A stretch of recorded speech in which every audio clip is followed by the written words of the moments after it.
What works for children with speech, language and communication needs is a resource for practitioners, for commissioners and for teachers that reviews the evidence for intervention for children with a range of speech, language and communication needs. It's in two formats. The original research programme, we produced a report which summarises what we did and the evidence, and then there's a technical annex which has all the detailed information.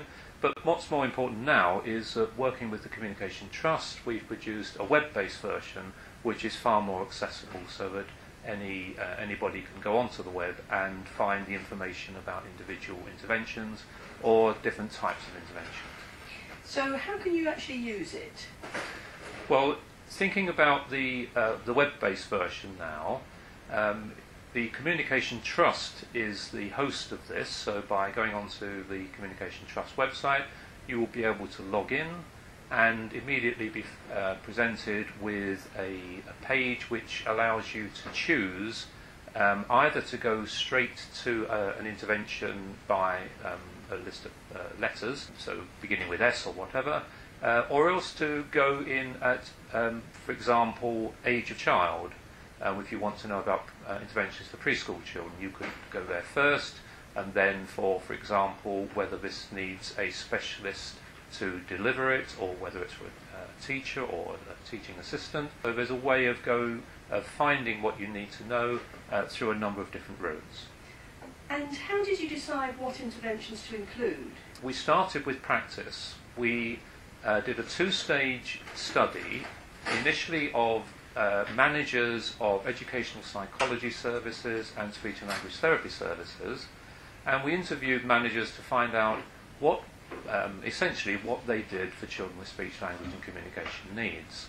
We then did a survey of speech and language therapists, because it became apparent at that stage that actually educational psychologists were rarely involved in individual interventions with children with speech, language and communication needs.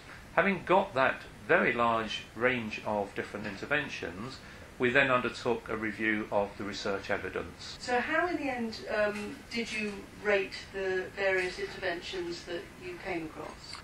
The top level, for what we call strong evidence, we required that there had been at least one systematic review of research evidence. In other words, typically a review of results from randomised controlled trials.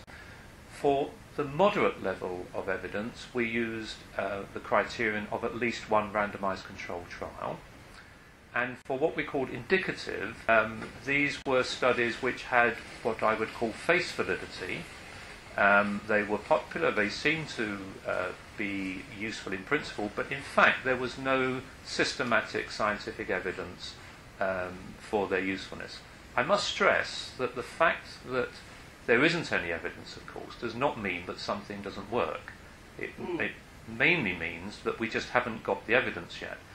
So that's really a task for the future, to start evaluating perhaps more systematically what people are doing out there. It certainly is, but there are now government support for organisations such as the Education Endowment Foundation, which is funding randomised controlled trials for a number of different interventions, not just children with speech, language and communication needs.